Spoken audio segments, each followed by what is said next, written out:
네, 오늘 말씀 제목이 구원의 길이라고 제목이 정해져 있습니다. 우리가 신앙생활 하는 가운데 배우고 알아야 할 그런 신앙의 중요한 진리들이 많이 있잖아요. 근데 그 중에서도 이 구원의 진리는 어쩌면은 신앙생활의 가장 중요한 핵심 진리라고 말할 수 있습니다. 그렇죠? 우리가 구원, 받음, 구원에 대한 진리가 너무나 중요한데 모든 세상 사람들이 현재 정말 세상의 마지막 때가 가까웠다 이런 표현을 한단 말이에요. 그 말 뜻은 구원의 날이 가까웠다는 이야기와 같은 의미로 받아들일 수 있습니다. 그리고 여러분 실질적으로 지금 세상 돌아가는 모습을 보면 뭔가 좀 이상해요. 맞아요. 뭔가 좀 정상적이지 않음을 느끼게 되고 정말 주님이 오신다면 이때가 아닐까 하는 그런 마음이 자꾸 들고 가슴이 좀 벌렁거리는 그런 느낌을 느끼는 그런 시대를 살아가고 있는 게 분명한 것 같습니다. 이때에 성도들이 나는 정말 바른 신앙의 길을 걷고 있는가, 나는 정말 바른 구원의 진리를 따르고 있는가 하는 생각을 해보아야 하지 않겠습니까, 여러분? 여러분, 큰 비가 올 것 같다, 아니면 큰 추위가 올 것 같다, 뭐 이렇게 되면 이렇게 월동 준비도 하고 그런 방비를 하기 위해서 미리 준비를 하는 게 당연한 거잖아요. 그것처럼 시대가 이렇게 하수상하고 뭔가 좀 어수선하고 뭔가 주님이 오신다면 이때가 아닐까 하는 그런 마음에 어떤 동함이 있다면 우리는 이때를 돌아보면서 나의 구원에 대해서 깊이 한번 생각해 보아야 할 때인 게 틀림없습니다. 이때에 우리가 한 번 더 나 자신을 돌아보면서 나는 과연 구원받기에 합당한 믿음의 길을 잘 걷고 있는가? 아니면 나는 그렇게 생각하고 있는데 뭔가 잘못되어 있는 그런 요소가 있지 않나? 여러분 한번 생각해 보아야 합니다. 오늘 말씀을 통해서 내 믿음을 점검하고 새롭게 세우는 기회가 되기를 바라고요. 그리고 오늘 말씀 읽었던 본문 말씀은 그냥 한 번만 읽고 지나가면 좀 이해하기가 어려운 말씀이에요. 내가 마지막 설교가 끝날 때쯤에 한 번 더 다시 읽으면서 그러면 아마 이해가 되실 겁니다. 오늘 말씀 잘 들어보시면 됩니다. 예수님 부활 성천 이후에 세월이 많이 지났죠, 그죠? 그동안에 악한 마귀 사단은 쉬고 놀았겠습니까? 아니요. 악한 마귀 사단은 우리보다 훨씬 더 많이 열심히 일하면서 할 수만 있으면 믿는 자들의 구원을 해방시키고 해방 놓으려고 애써왔을 것입니다. 그래서 여러분 우리가 인식하든 인식하지 못하든 우리의 구원의 진리가 많이 왜곡되어 왔다는 것을 알아야 돼요. 마귀가 우리로 하여금 할 수만 있으면 구원을 못 받게 하려고 우리의 믿음을 나약하게 만들려고 우리의 삶 속에 많은 부분들을 악한 영향을 끼쳐왔습니다. 그래서 구원의 진리를 왜곡시켜 왔다는 거예요. 우리가 눈치를 채지 못하는, 우리가 그걸 눈치 못 채면 어떻게 될까요? 눈치채지 못하고 나는 구원 예수 믿고 신앙생활 잘하고 있으니까 구원 받는 거 당연하지, 그렇게 생각한다면 뭔가 잘못될 수 있습니다. 그래서 지금 내가 믿고 있는 구원의 진리가 나도 모르는 사이에 악한 마귀 사단의 유혹 때문에 왜곡되어 있을 수도 있겠구나 하는 마음을 가지고, 그럴 수도 있겠다라는 열린 마음을 가지고 오늘 말씀을 한번 잘 들어보시기 바랍니다. 우리의 구원, 바른 구원의 길, 진리의 바른 구원의 길은 답을 어디에서 찾아야 될까요? 성경이죠. 예, 성경만이 우리에게 바른 구원의 진리의 길을 가르치고 계십니다. 그래서 우리는 성경으로 돌아가야 되는데 이 한 가지 전제해야 될 게 뭐냐 하면은 구원에 대한 진리의 말씀이 참 많아요. 구원에 관계되는 말씀들이 참 많은데 우리가 듣고 싶은 말씀, 우리가 보고 싶은 말씀만 보고 그것만 믿고 나는 구원의 바른 길을 걷는다라고 생각하면 안 된다는 거예요. 혹시 구원에 대한 진리의 말씀 중에 좀 듣기에 끌끄름하고 좀 이 말씀은 좀 없었으면 좋겠어 하는 그런 말씀이 있다 할지라도 그 말씀이 우리의 구원의 직접적인 진리를 말씀해 주시는 말씀이라면 그 듣기에 끌끄럽고 좀 듣기 싫은 말씀이라 할지라도 그 말씀을 받아들여서 그 말씀에 순종하는 삶을 살아야만 구원의 바른 진리를 걷게 된다는 것 여러분 아시겠죠? 무슨 말인지. 듣기 좋은 말만 듣고 구원받습니까? 아니죠. 듣기 싫어도 그 말씀이 구원의 진리와 합당한 말씀이라면 그 말씀에 아멘 하면서 순종하고 따라야만 우리는 바른 구원의 진리의 길을 걷는 자가 된다는 것이에요. 여러분 지금부터 묻겠습니다. 여러분 지금까지 뭐 평생 신앙생활을 해왔으니까 우리가 알고 있는 구원의 진리가 뭐냐? 한번 물어보겠습니다. 우리가 알고 있는 구원의 진리. 여러분 어떻게 구원받습니까? 우리가 어떻게 구원받아요? 예수 믿어서. 그거 다 하면 돼요. 예수 믿어서 구원받아요. 맞습니까? 착한 일 많이 하면 구원받습니까? 아니요. 우리는 오직 예수 믿는 믿음으로 구원받는 줄 믿습니까, 여러분? 자, 또 한 가지. 100% 하나님의 은혜로 구원받는 거 믿습니까? 그렇습니다. 그게 답이에요. 네. 어려운 게 아니라 다 알고 있는 이야기들이에요. 100% 우리가 잘나서 뭐 착한 일을 많이 해서 우리가 뭐 의로워서가 아니라 하나님의 은혜로 구원받는다. 정답입니다. 또 한 가지.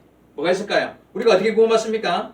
우리가 다 죄인이지만 하나님의 용서하심 때문에 구원받는 줄 믿습니까, 여러분? 하나님의 용서가 있기 때문에 우리가 구원받아요. 하나님의 용서함 때문에. 자, 또 뭐가 있습니까? 우리가 어떻게 구원받습니까? 우리가 다 불의한데 이신칭의 하나님께서 우리를 의롭다 인정해 주심으로, 그죠? 하나님의 자녀 삼으시는 은혜로 이신칭이 하나님의 그 의롭다 하심 때문에 우리가 구원받아요. 그리고 우리가 우리의 죄를 예수님께서 십자가에, 그죠? 한 번의 영원한 속죄의 제물이 되어서 한 번의 영원한 속죄의 은혜를 주셨기 때문에 우리가 구원받습니다. 맞습니까, 여러분? 우리 십자가의 은혜, 나를 대속해 주신 내 죄를 예수님께서 다 책임지시고 영원한 속죄의 제물이 되셔서 화목 제물이 되셔서 그 은혜로 말미암아 우리가 구원받는다는 거예요. 여러분 제가 5가지 이야기했는데 여러분 다 알고 있는 이야기 맞죠? 예? 그 은혜로 우리가 구원받는다는 거예요. 또 뭐가 있을까요? 자, 방금 제가 이야기했던 이 5가지는 다 성경에 그 관련된 성경 구절들이 얼마나 많습니까? 다 알고 있는 말씀들이. 하나님은 우리를 구원해 주시기 위해서 정말 간절히 원하시는 분이시기 때문에 우리가 믿기만 하면, 그 예수를 믿고 의지하기만 하면 우리 모든 사람들을 용서하시고 구원하시는 분이십니다. 자, 여러 성경 구절들이 방금 말씀드린 이 내용에 관계되는 구절들이 많지만 제가 몇 가지만 한 2-3가지 정도만 먼저 보겠습니다. 디모데전서 2장 4절, 하나님은 모든 사람이 구원을 받으며 진리를 아는 데 이르기를 원하시느니라. 맞죠? 이 세상 모든 사람들이 다 구원받고 진리를 알고 하나님의 은혜와 용서를 받아서 하나님 나라에 이르기를 하나님 원하신다는 거예요. 맞습니다. 이 구원의 진리입니다. 그래서 하나님은 사랑이시라. 오직 믿음으로 믿기만 하면, 하나님의 은혜를 받아들이고 믿기만 하면 다 구원받는다는 거예요. 한 가지만 더 보겠습니다. 다음 구절이 로마 10장 10절, 사람이 마음으로 믿어 의에 이르고 입으로 시인하여 구원에 이르느니라. 그렇습니다. 사람이요 마음으로 믿어요. 마음으로 믿어서 받아들이고 내 입으로 시인하고 주님은 나의 구주이십니다 고백하기만 하면 하나님께서 우리를 의롭다 인정하시고 구원하셔서 하나님의 자녀되고 천국 백성 삼으시고 주님의 나라에 이르는, 더 이상 뭐가 필요하겠습니까? 그죠? 이 믿음으로 우리가 구원받는다는 거예요. 더 이상 뭐가 필요하냐는 거예요. 혹시 우리의 삶 가운데 내가 실수를 하고 죄를 범하였다 할지라도 우리는 뭐 할 수 있어요? 죄를 범하고 나면 죄를 가지고 천국 못 가니까 어떻게 해야 돼요? 회개하면 되지. 맞아요? 우리는 회개할 수 있어요. 내가 실수하여 범죄하였다 할지라도 그러나 우리는 회개할 수 있기 때문에 회개하는 자에게 용서하시는, 그죠? 또 그 회개하는 자에게 용서하신다는 말씀이 얼마나 또 성경에 많이 나와요. 그죠? 철저하게 회개하기만 하면 하나님 모든 것 다 용서해 주시니 다른 건 더 이상 뭐 물어볼 것도 없습니다. 그냥 마음으로 믿고 의지하고 주를 의지하고 믿음으로 나아가기만 하면, 혹시 죄를 범하였다 할지라도 회개하기만 하면 무슨 잘못이라도 다 용서해 주시니 우리의 구원은 따놓은 당상이고 더 이상 뭐 의심할 필요도 없는.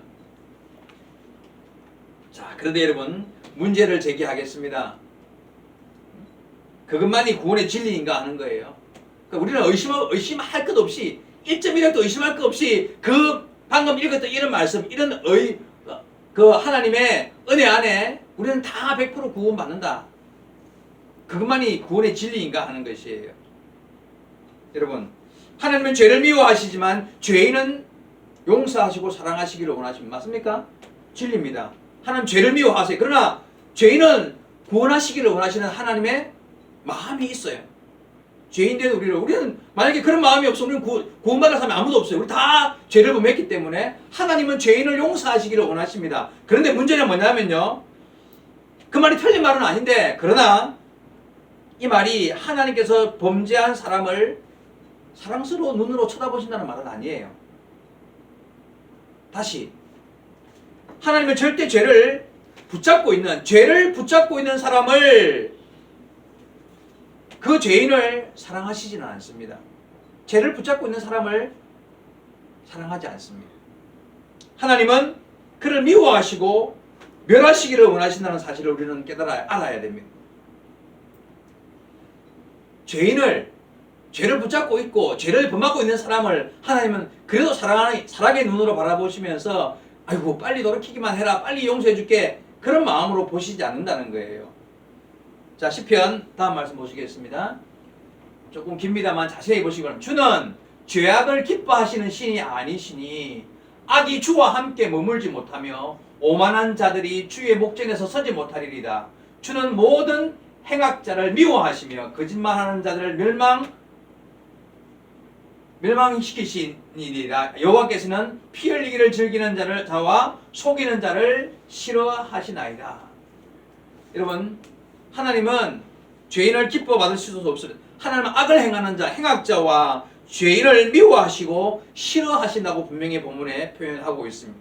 죄 짓는 자를 하나님 그대로 좋아하지는 않습니다. 그죠? 죄 짓고 있는 자를 하나님은 사랑하지 않습니다. 다음 구절 하나만 더 보겠습니다. 시편 7편 11절. 하나님은 의로운 재판장이라, 재판장이시며 매일 분노하시는 하나님이시로다. 여러분, 여기 매일 분노하시는 하나님, 우리가 성도들이 주님 앞에서 죄를 범하시니까 하나님은요 그걸 바라보시면서 매일 분노하신대요. 이 빨간 글씨로 의로운 재판장이란 말, 이런 기억해도 나중에 나오시는 말씀이기 때문에 하나님은 의로운 재판장이세요. 재판장 뜻이 뭡니까? 죄를 심판하시는 분이시기 때문에 죄를 심판하려고 다 서서 보니까 날마다 죄를 지어요. 그래서 날마다 분노하실 수밖에 없는 하나님이시래요. 이런 말씀들을 자꾸 찾아보면요, 하나님이 우리의 죄를 그냥 용서하신다는 뜻이에요. 용서 안 한다는 뜻이에요. 용서 못해요. 하나님은 죄 지은 자를요 그냥 죄 없는 것처럼 덮어줄 수 있는 분이 절대 아니라는 걸 알아야 돼요. 우리가 너무 말씀을 한쪽 눈으로만 쳐다봐가지고 하나님은 사랑이시고 하나님은 모든 것을 모든 사람이 구원받기를 원하시고 하나님 우리가 회개하기만 하면 다 용서하시고 그냥 우리가 입으로 시인하고 고백하기만 하면 다 우리가 구원받는 믿음의 하나님의 자녀들이고, 이렇게만 말씀을 한쪽 눈으로 바라보다 보니까 하나님의 공의로우심, 하나님의 심판, 하나님의 매일 분노하심, 이런 거에 대해서는요 자꾸 그냥 눈을 가리는 그런 삶을 살아왔는지도 모릅니다. 악한 마귀 사단이 우리로 하여금 자꾸 그쪽으로만, 그래서 구원의 진리를 왜곡시켜서 잘못된 구원의 진리를 바라보고 있는지도 모른다는 거예요.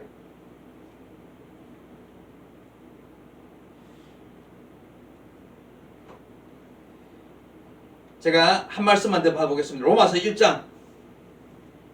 성경은 오늘 이 성경은 마지막에 본문을 올렸는데 잘 보십시오. 곧 모든 불의, 추악, 탐욕, 악의가 가득한 자요, 시기, 살인, 분쟁, 사기, 악독이 가득한 자요, 수근수근하는 자요, 비방하는 자요, 하나님께서 미워하는 자요, 능욕하는 자요, 교만한 자요, 자랑하는 자요, 악을 도모하는 자요, 부모를 거역하는 자요, 우매한 자요, 배약하는 자요, 무정한 자요, 무자비한 자라. 이들이 이 같은 일을 행하는 자는 사형에 해당한다고 하나님께서 정하심을 알고도 자기들만 행할 뿐 아니라 또한 이런 일을 행하는 자들을 옳다 하느니라.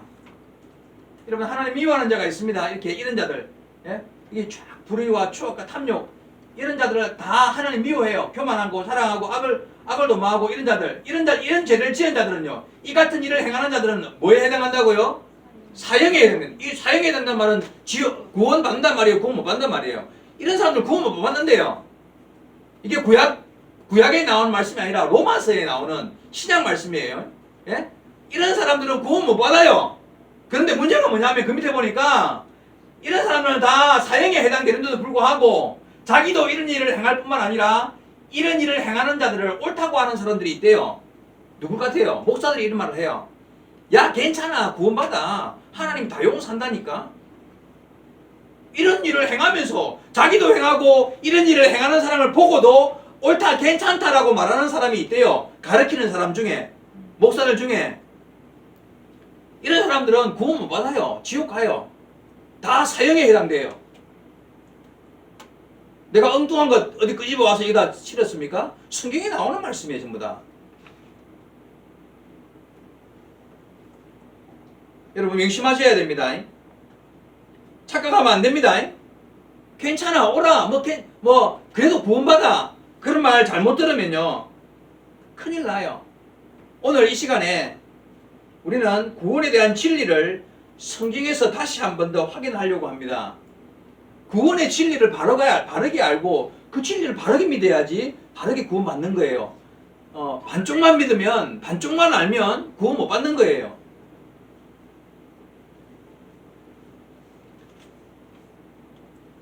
아마 구원 받겠지. 내가 그래도 평생을 예수 믿고 신앙생활 했는데 설마 지옥 가겠어? 혹시 그런 마음으로 신앙생활 하고 있습니까, 지금?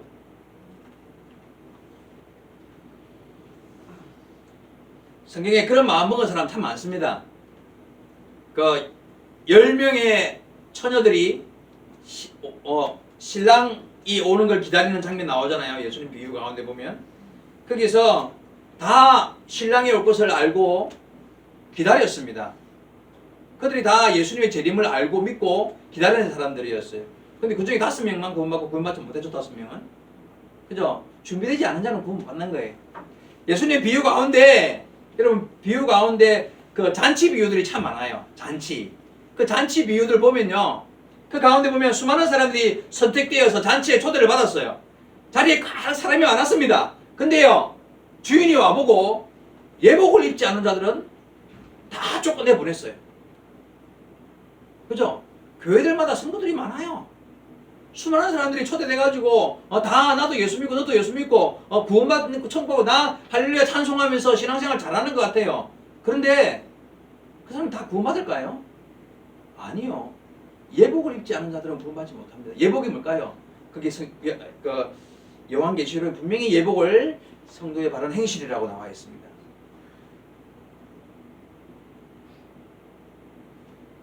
여러분, 구원의 진리를 알아야 됩니다. 한눈을 가리고 하나님은 사랑이시라, 하나님은 용서하시는 분이시라, 하나님은 모든 사람을 구원하시기를 원하시니라 하면서 그러니 걱정할 것 없어 라고 생각하고만 있다면 여러분, 심각한 날을 맞이하게 될 것입니다. 하나님은 절대 악인을 구원하실 수 없습니다. 하나님은 절대 범죄한 자를 무조건 용서하실 수 없는 의로운 재판장이십니다. 하나님은 공의로우신 분입니다. 죄와 함께 할 수 없습니다. 여러분, 제가 하나님께서 죄인을 그냥 용서하실 수 없는, 만약에 그냥 죄인을 하나님이 그냥 용서해버리면 어떤 일이 벌어지는지 예를 한번 들어보겠습니다. 예화를 한 개 들어드릴게요. 어떤 가정에 강도가 들었습니다. 마침 아버지 남편이 없는 시간에 강도가 들어가지고 온 식구들을 다 죽여버렸어요. 그리고 털어간 거예요. 시간이 지나서 남편이 돌아왔더니만 집안이 피바다가 되어 있는 거예요. 가족이 다 죽었어요. 막내 아들이 마침 침대 밑에 숨어 들어가가지고 막내 아들이 울면서 나오는 거예요. 아버지를 보고. 이 막내 아들이요, 그 숨어 있으면서 어머니가 죽고 형과 누나들이 죽는 것을 다 본 거예요. 마침 집안에 CCTV가 있었습니다. 다행히 그 CCTV를 확인해가지고 경찰들이 와서 확인하고 다 하고 나서 그 범인의 얼굴도 찍혔고 범행을 행하는 모든 사실들을 다 CCTV로 확인할 수 있었습니다. 그리고 죄지은 이 범인은 곧 잡혔습니다. 재판에 넘겨졌겠죠. 모든 증거 자료와 CCTV를 확인했기 때문에 뭐 부인할 수 없는 그런 죄가 확정되었습니다. 재판관이 마지막 판결을 내릴 시간이 되었습니다. 근데 판결을 내리는 판사가 이렇게 이야기합니다. 나는 사랑의 재판관이라.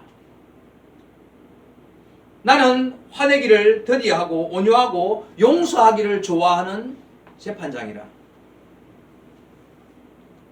나는 모든 사람이 용서받아서 자유롭게 사는 것을 원하는 사람이기 때문에 이 피고인의 죄를 무죄로 선고하겠다. 그렇게 말합니다. 어떤 일이 벌어지겠습니까, 여러분? 사람들이 가만히 있겠습니까? 난리가 나는 거지. 온 세상이 아마 난리가 날 거예요. 네? 당장에 무슨 요새 그런 거 잘하잖아요. 왜 그 청와대 게시판에 막 글 올리고 저런 재판관이라고 놔둘 수 있어요, 없어요? 말이 안 되잖아요. 그냥 막 국민청원 올려가지고 그 살인자보다 더 나쁜 재판관이라는 그런 비판을 면하지 못할 것입니다. 그렇습니다, 여러분. 그것은 정의가 아니잖아요. 진정한 정의는 뭐예요? 죄 지은 자를 죄를 정죄하고 그 죄값을 치르게 해야 되는 것이 바로 옳은 정의. 그 재판장은 불의한 재판장인 거예요. 정의로운 사람이 아닌 거예요. 자, 여러분 명심하십시오. 잘 들으십시오. 문제가 뭐냐면요. 아이러니하게도 지금 이 시대에 수많은 성도들이 범죄한 자신을 죄 지은 내가 하나님께서 이렇게 죄 없다고 판결해 주기를 해줄 것이라고 믿는 거예요. 지금 우리가 다 내가 지금 엄청난 죄를 지고 있으면서도 방금 그 불의한 재판장처럼 나를 마지막 심판날에 그렇게 재판해 주시지 않을까? 그걸 믿는 거예요. 그런 일이 있습니까? 그런 일이 있겠습니까? 없겠습니까? 그런 일은 안 생기고 그거는 하나님이 불의할 수 있습니까? 하나님은 의로운 재판장이시기 때문에 불의한 자를 보고 죄 지은 자를 보고 죄 없다고 선포하실 수 있는 분이 아니라는 걸 알아야 돼요. 근데 많은 사람들이 그걸 기대하는 거야. 네? 나는 마지막 때 하나님께서 죄 없다고 인정해 주시지 아마 설마 내가 구원받지 못하겠어? 그런 마음을 먹고 지금 신앙생활을 하고 있다면 그 기가 막힐 노릇 아닙니까?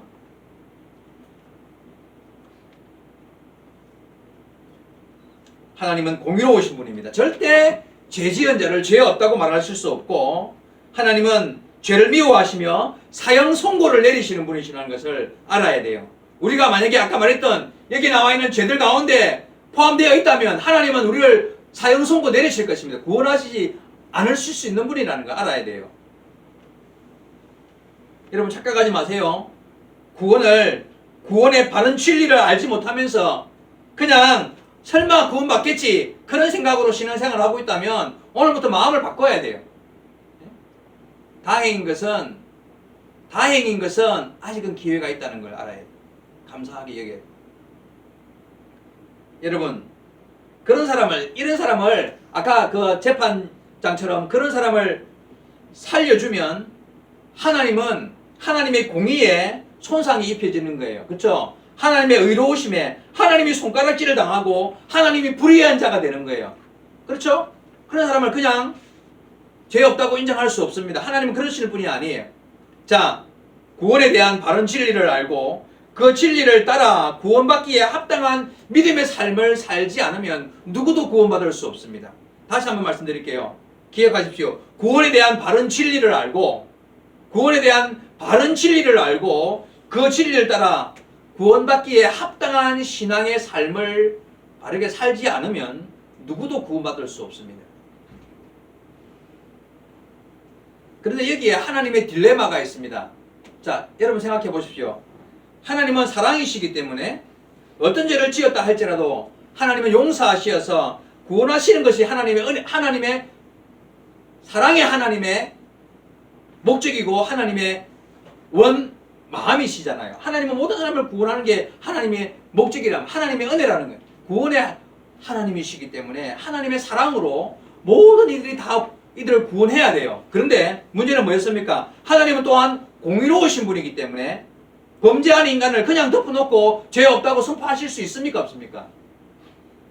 죄 없다고 덮어놓고 그냥 죄 없다고 그냥 덮어버릴 수 없는 분이 또한 하나님이시란 말이에요. 그렇다면 문제가 뭐냐면 이 둘 다를 만족시켜야 할 법이 뭐냐? 어떻게 하면 이 둘 다를 만족시킬 수 있느냐는 거예요.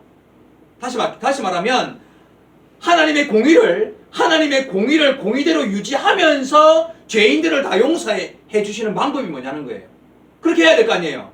하나님의 공의는 그대로 유지하면서 죄인을 용서해 줘야 돼요. 그게 하나님의 딜레마예요. 하나님은 그렇게 해야 돼요. 하나님은 의로우신 분이기 때문에 죄를 덮을 수 없지만 그러나 그 공의를 그대로 유지하면서 하나님의 사랑을 우리에게 전해주셔야 하기 때문에 우리를 용서해 주셔야 되기 때문에 그 두 일을 그대로 실천할 수 있는 방법이 뭘까요? 뭘까요? 대답해 보세요. 그게 십자가예요. 그게 바로 십자가예요.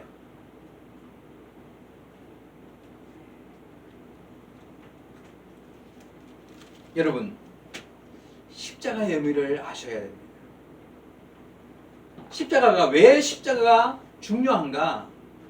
하나님은 공의로운 분이기 때문에 범죄한 인간을 용서할 수 있는 그냥 덮어놓고 용서할 수 있는 분이 아니에요. 그런데 또한 하나님은 사랑이시기 때문에 우리를 만드신 하나님께서 우리를 용서하셔야 돼요.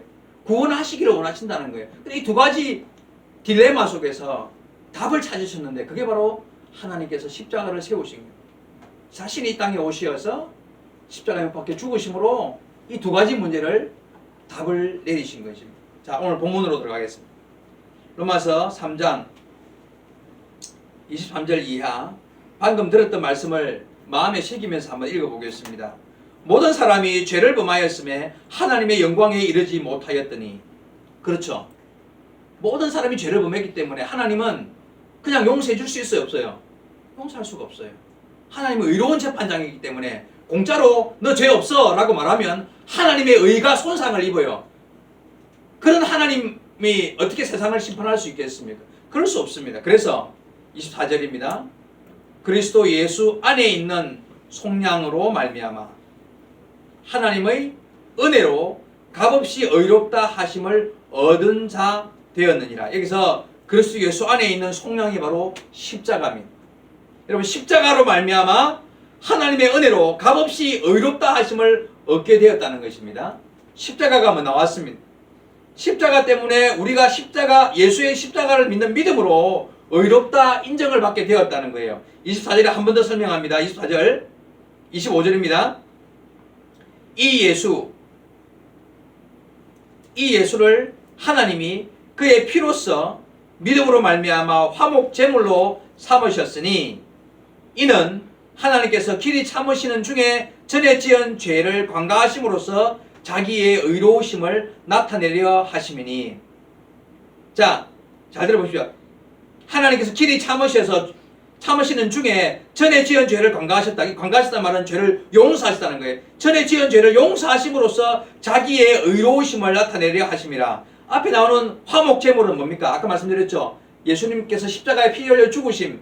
이 피 흘려 죽으심이 바로 하나님과 인간 사이의 죄의 문제를 해결하기 위하여 하나님이 스스로 이 땅에 오셔서 제물 되심, 바로 어린 양의 화목 제물을 의미하는 것입니다. 그래서 그 피로써 하나님이 의로우심을 나타냈대요.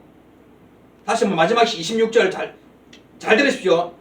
곧 이때에 자기의 의로우심을 나타내사 자기도 의로우시며 또한 예수 믿는 자를 의롭다 하려 하심이라.